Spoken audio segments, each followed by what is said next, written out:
बूढ़ी काकी। उनके पतिदेव को स्वर्ग सिधारे बहुत समय हो गया था।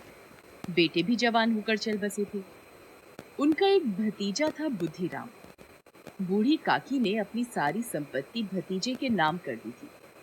संपत्ति लिखते समय भतीजे ने वादा किया था कि वह बूढ़ी काकी की अच्छी तरह से देखभाल करेगा, किंतु वह अपनी जबान का पक्का नहीं रहा।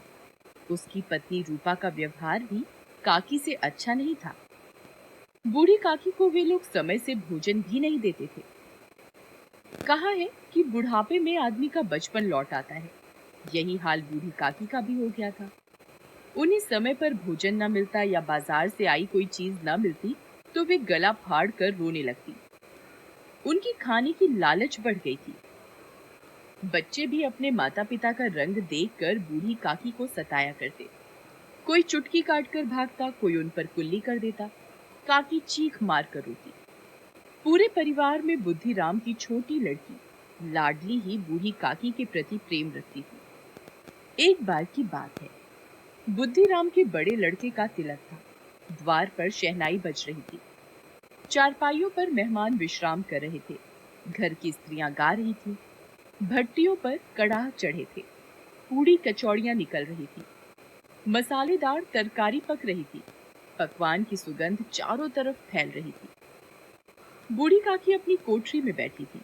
भोजन की खुशबू उनकी नाक तक पहुंच रही थी। मन ही मन बोली, आह, कैसी सुगंध है। पर अब मुझे कौन पूछता है। जब रोटियां ही नहीं मिलती तब ऐसे भाग्य कहाँ कि भरपूर पूड़ियां मिले। बूढ़ी काकी से रहा नहीं गया। वे धीरे धीरे सरकती हुई बड़ी कठिनाई से चोखर से उतरी और धीरे धीरे रेंगती हुई कड़ाह के पास आ बैठी।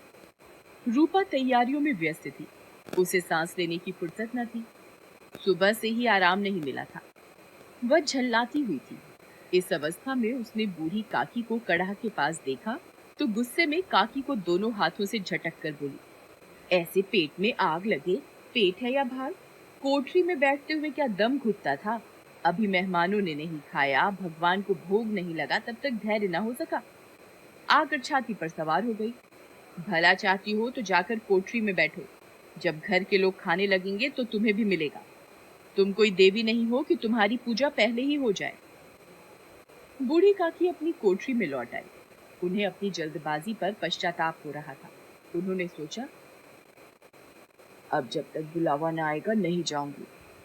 वो मन ही मन बुलाने की प्रतीक्षा करने लगी। एक एक पल युग के समान बीत रहा था। वह धीरे धीरे गुनगुनाने लगी। कुछ देर बाद उन्हें लगा कि गुनगुनाते हुए बहुत समय बीत गया। किसी की आवाज भी सुनाई नहीं पड़ रही थी। अवश्य ही लोग खा पी कर चले गए होंगे। मुझे कोई बुलाने नहीं आया। रूपा सोचती होगी कि मैं कोई मेहमान तो हूं नहीं कि मुझे बुलाया जाए। बूढ़ी काकी चलने को तैयार हो गई। उन्हें विश्वास था कि 1 मिनट में पूड़ियां आएंगी, तरकारियां आएंगी। उन्होंने सोचा, पहले तरकारी से पूड़ी खाऊंगी, फिर दही और शक्कर से कचौड़ियां रायते के साथ मजेदार मालूम होगी। मैं तो मांग मांग कर खाऊंगी। मेहमान मंडली अभी बैठी थी। कोई खाकर उंगलियां चाटता था, कोई दही खाकर चटकारे मार रहा था। बूढ़ी काकी रेंगती हुई उनके बीच जा पहुंची। कई लोग चौंक कर उठ खड़े हुए, पुकारने लगे, अरे बुढ़िया कौन है? यहाँ कहाँ से आ गई? देखो किसी को छू न दे। पंडित बुद्धिराम ने थाल को जमीन पर पटक दिया, लपक कर काकी को उठाया और अंधेरी कोठरी में लाकर पटक दिया। मेहमानों ने भोजन किया, घर वालों ने भोजन किया, परंतु बूढ़ी काकी को किसी ने नहीं पूछा। सबने काकी को दंड देने का फैसला लिया। रात 11 बज गए थे। रूपा आंगन में पड़ी रही थी, पर लाडली की आंखों में नींद नहीं थी। उसने अपने हिस्से की पूड़ियां पिटारी में रख दी थी।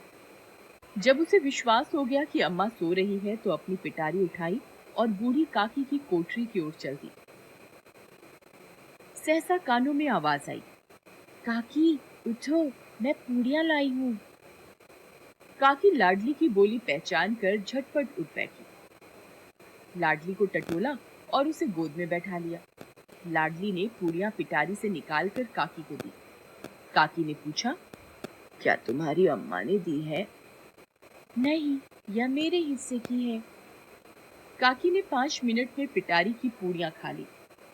काकी, पेट भर क्या? नहीं बेटी, जाकर अम्मा से और मांग लाओ। अम्मा सोती है, जगाऊंगी तो मारेंगी। काकी की भूख बढ़ गई थी। पिटारी की खुरचन टटोला, खुरचन गई। उनका हृदय महसूस रहा था कि पूड़ियां कैसे पाऊं। उनके संतोष का बांध टूट रहा था। उचित अनुचित का विचार जाता रहा। वे लाडली से बोली, मेरा हाथ पकड़कर वहां ले चलो जहां मेहमानों ने बैठकर भोजन किया है।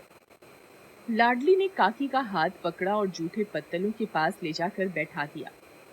दीन शुदातुर काकी पत्तलों से पूड़ियों के टुकड़े चुनकर खाने लगी। ठीक उसी समय रूपा की आंख खुल गई। वह लाडली को खोजने लगी। उसे वहां ना पाकर वह उठी तो देखती है कि लाडली झूठे पत्तलों के पास खड़ी है और बूढ़ी काकी पत्तलों पर से पूड़ियों के टुकड़े उठाकर खा रही है। यह देखकर रूपा का हृदय सन्न रह गया। उसकी चचेरी सास जूठे पत्तल चाट रही है। ऐसा प्रतीत हुआ मानो जमीन रुक गई, आसमान चक्कर खा रहा था। उसे बहुत ग्लानि हुई। करुणा और भय से उसकी आंखें भर आईं। उसने सच्चे हृदय से आकाश की ओर हाथ उठाकर कहा, परमात्मा, मेरे बच्चों पर दया करो। इस अधर्म का दंड मुझे मत दो, नहीं तो मेरा सत्यानाश हो जाएगा। वह सोचने लगी, हाय, कितनी निर्दयी हूँ। जिसकी संपत्ति से मुझे इतनी आय हो रही है उसकी ये दुर्गति। मुझसे बड़ी भारी चूक हो गई। इस उत्सव में भी जहाँ हजारों लोगों ने भोजन किया, वहां इन्हें भरपेट भोजन न दे सकी, केवल इसी कारण से कि वह वृद्ध असहाय है। रूपा ने दिया जलाया, भंडार का द्वार खोला और थाली में संपूर्ण सामग्री सजाई। थाली लेकर बूढ़ी काकी की ओर चली। रूपा ने दुखी स्वर में कहा, काकी, उठो, भोजन कर लो। मुझसे आज बड़ी भूल हुई, उसका बुरा न मानना। परमात्मा से प्रार्थना कर दो कि वह मेरा अपराध क्षमा कर दे। भोले भाले बच्चों की भांति जो मिठाइयां पाकर मार और तिरस्कार सब भूल जाता है, बूढ़ी काकी वैसे ही सब भूल कर बैठी हुई खाना खा रही थी। उनके एक एक रोए से सदिच्छाएं निकल रही थी और रूपा बैठी इस स्वर्गीय दृश्य का आनंद लेने में निमग्न थी।